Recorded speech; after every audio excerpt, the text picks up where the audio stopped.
राजा राम के अधीन ही तो है। राजा राम हम सब के महाराज है। अयोध्या का ध्वज इस आकाश पर सबसे ऊंचा लहराता है। और उस समय राजा राम ने अपने सिंहासन पर बैठकर जो निर्णय हमें सुनाया, उसका सम्मान करना, उसका पालन करना मेरा कर्तव्य था। किंतु मेरा मन उस निर्णय को मानने के लिए सच नहीं था। और तभी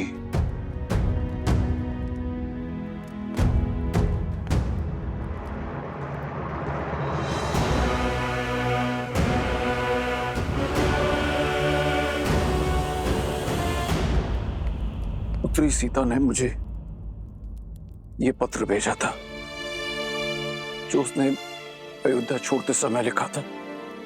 इसमें उसने मुझे उसे ढूंढने से मना किया था। यह भी लिखा है कि यह निर्णय उसका अपना है और मैं अपने राजा श्री राम राज्य की कल्पना के विरुद्ध ना जाऊं। मुझे स्वयं पर जितनी गिलानी है उससे कहीं अधिक अपनी पुत्री सीता पर गर्व है। उसने जो कुछ भी किया समाज कल्याण के लिए किया। मेरे हाथ बांधकर उसने समाज के हर पुरुष को स्त्रियों के विरुद्ध विकट विचारों से मुक्त कर दिया। मैं अपनी भूल स्वीकारता हूं। एक पिता होकर भी मैं अपनी पुत्री को ढूंढ ना सका, उसके कष्ट ना हर सका। और इस कारण मैं तुम दोनों का अपराधी भी हूं। मुझे क्षमा कर दो, क्षमा कर दो मुझे।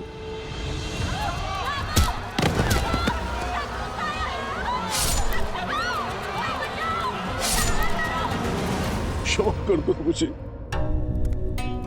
नहीं महाराज, आप हमसे क्षमा मत मांगो। आप हमसे बड़े हैं।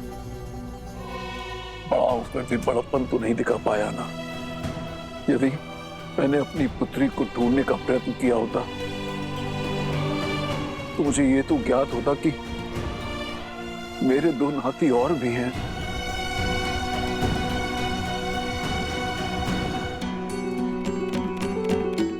यदि हमारी बातों ने आपका हृदय आहत किया तो हमें क्षमा कर दीजिए। बालपन से सीखते हैं संबंधों का महत्व और उनका मूल्य अशुभ घड़ी में समझ में आता है। विकट परिस्थिति में यदि वो साथ दे तो वो अपने होते हैं। और हमारी माता अकेली थी, बस उसी लिए दुखी थे हम।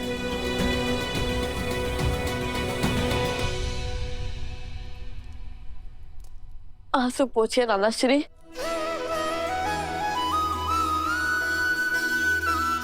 नानाश्री, एक बार पुनः कहो। अपने आंसू पोछिए। अपने आंसू पोछिए नानाश्री। जब अपनी पुत्री सीता से मिलूंगा तो एक राजा नहीं अपितु पिता होने के नाते उससे क्षमा अवश्य मांगूंगा।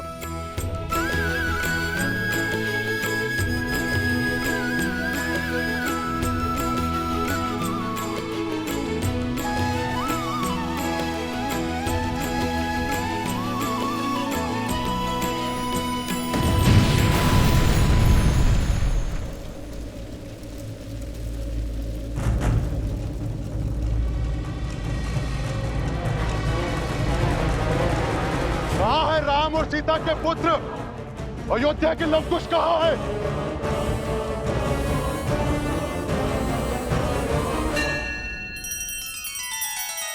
श्री रामचंद्र कृपालु भजु मन हरण भव भय दारुणम नव कंज लोचन कंज मुख कर कंज पद कंजारुणम।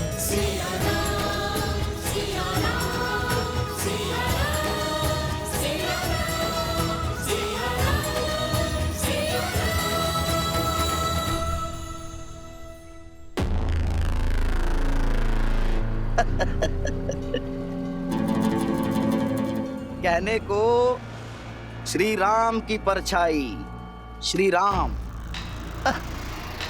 और अपनी प्रजा के प्रश्न का उत्तर नहीं दे पाए। बताइए, अयोध्या में चल रहा ये महोत्सव, ये उत्साह, सब स्वांग है, स्वांग। कैसा स्वांग? हमारे भोले भाले मन को छलने का स्वांग, हमारे विश्वास को तार तार कर देने का प्रयास। हम भी कितने मूर्ख हैं, नहीं? अच्छा, एक बात बताओ, सबसे पहले क्या हुआ? सबसे पहले वो दोनों लव और कुश यहाँ आए और रामायण के कुछ दोहे, कुछ श्लोक और कुछ गीत गाकर सबका मन मोह लिया।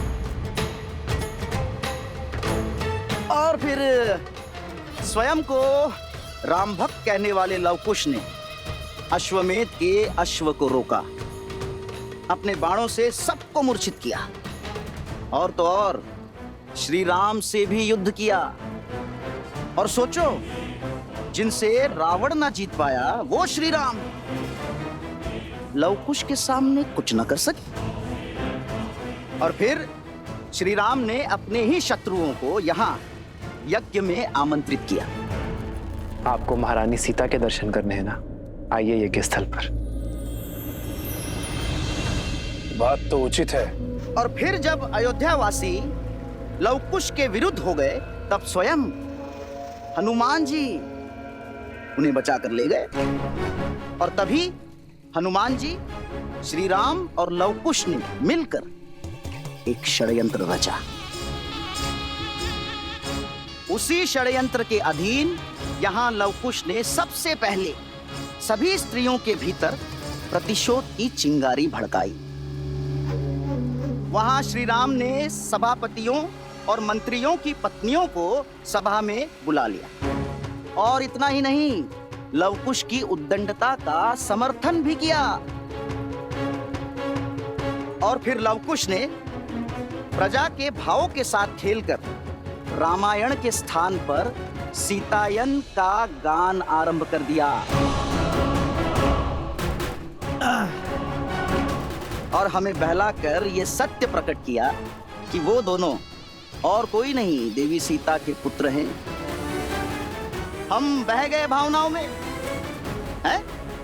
बह गए, करने लगे सीता को अयोध्या में लाने की विनती, और बिना सोचे समझे अपनी पावन धरा को अपावन करने का प्रयास। उन्होंने ये स्वांग रचा ही इसलिए है कि देवी सीता अयोध्या लौट सके। ये बात हमें मिलकर और भी पुरुषों को समझानी होगी। एक साथ मिलकर श्री राम से प्रश्न करना होगा। किंतु कैसे? हमें तो कोई श्री राम के समीप भी जाने नहीं दे रहा। ये तुम मुझ पर छोड़ दो। उचित समय पे और उचित स्थान पर अयोध्या पुनः सिया राम से अवश्य प्रश्न करेगी।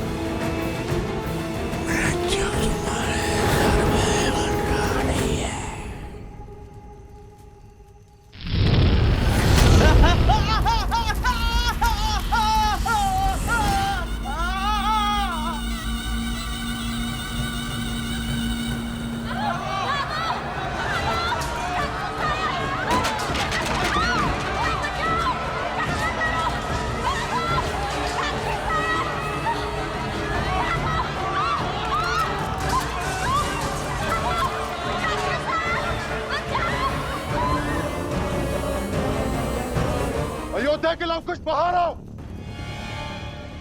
आज उनका काल आया है। जिस प्रतिशोध की अग्नि मुझे जला रही है, उस अग्नि को शांत करने के लिए उन्हें स्वाहा होना पड़ेगा। लवकुश, तुम दोनों भीतर जाके छुप जाओ। इस दुष्ट का संहार हम करेंगे। सेनापति!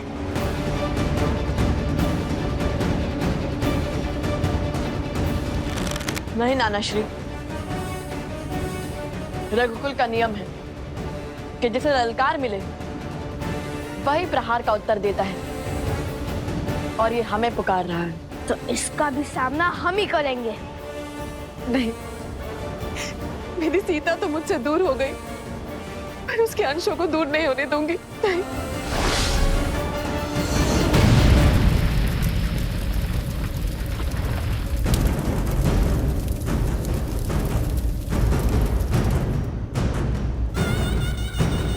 तुम सब मेरे साथ कक्ष में चलो, चलो।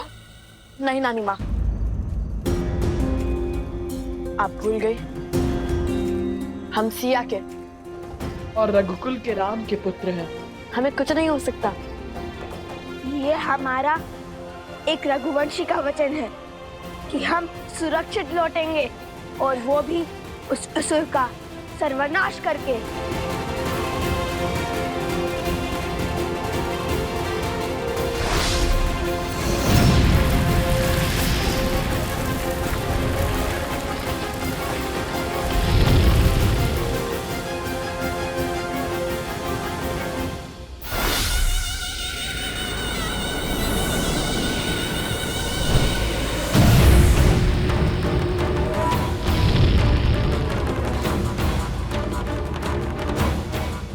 चुप कर बैठे हो लवकुश, बाहर आओ।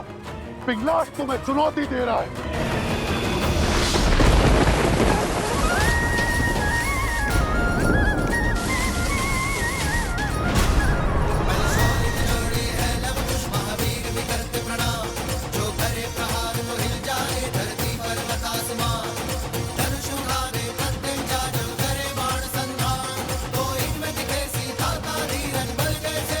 लवकुश तुम्हारे समक्ष है, हम पर प्रहार करो। इन निर्दोषों पर क्यों वार कर रहे हो? अपने संहार के लिए सज हो जाओ।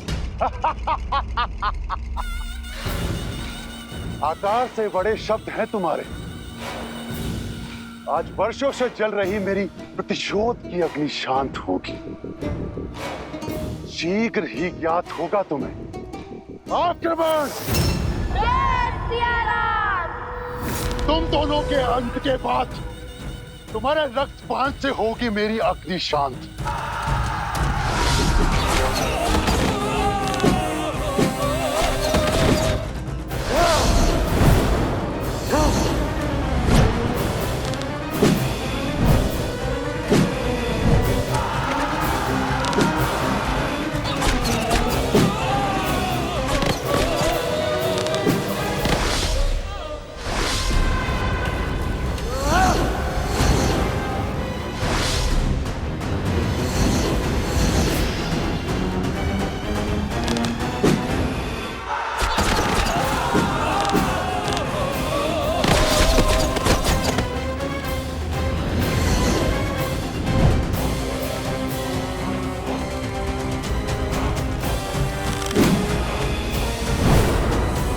प्रतिशोध की कैसी अग्नि है पिंगलाक्ष, जिसमें तुम अपने ही लोगों को बलि चढ़ाए जा रहे हो?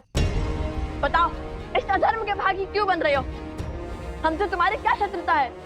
इससे पहले कि ये अग्नि तुम्हें ही भस्म कर दे, सब कुछ छोड़कर प्रभु श्री राम के शरण में आ जाओ पिंगलाक्ष।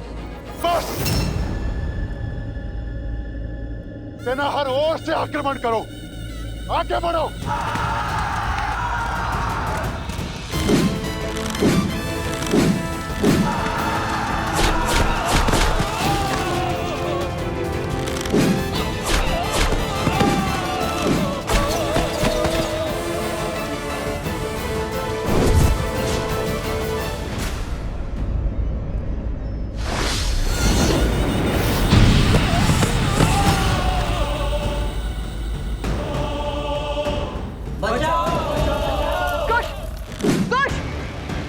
तुम जाकर उन्हें बचाओ, मैं इन असुरों का सामना करता हूँ। जाओ, जल्दी जाओ।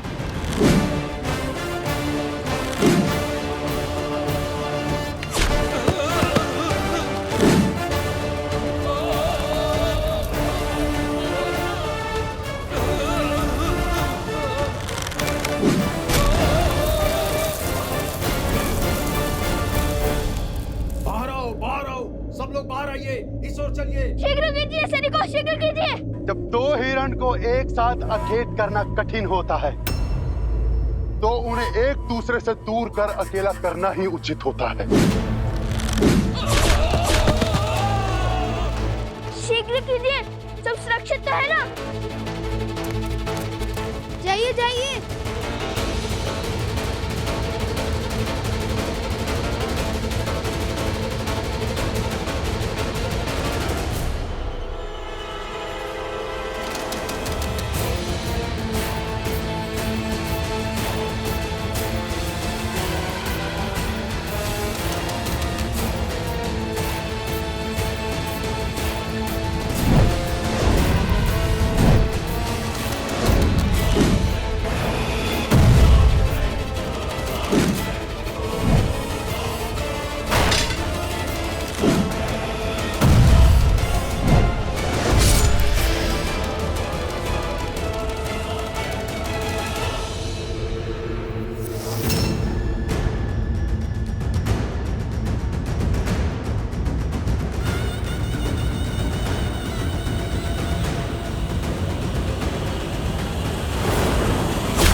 जनको मिथिलाधीशः सधर्मात्मा महेश्वरः ज्ञानी च तपसा युक्तो धीरः शौर्यसमन्वितः।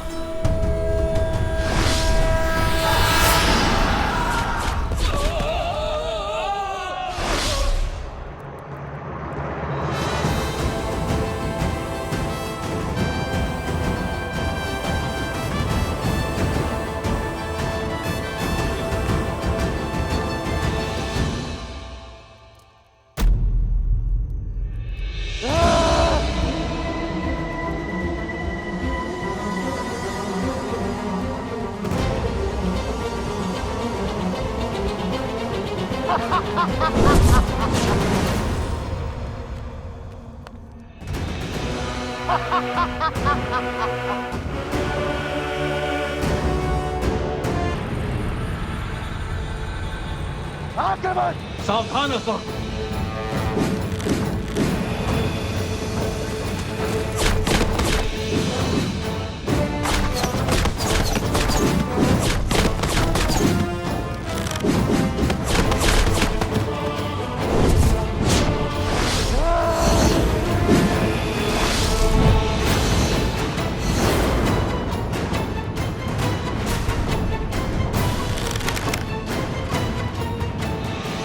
जलास्त्र।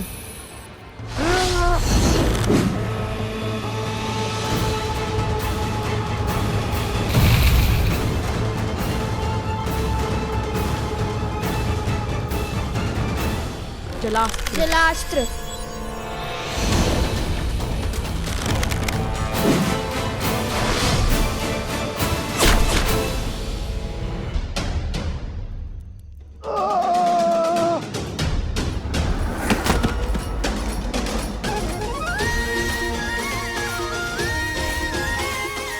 सियाराम के लव कुश से टकराने चले थे। चख लिया ना पराजय का स्वाद। चलो भागो यहाँ से।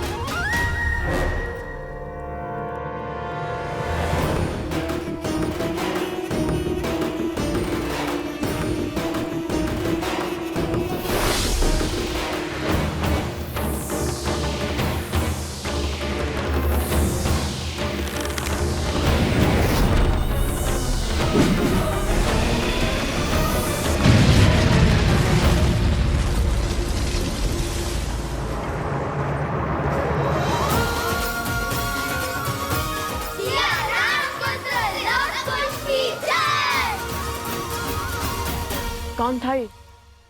और भला हमें क्यों मारना चाहता? और वो भी तब जब माता पुनः अयोध्या लौट रही है।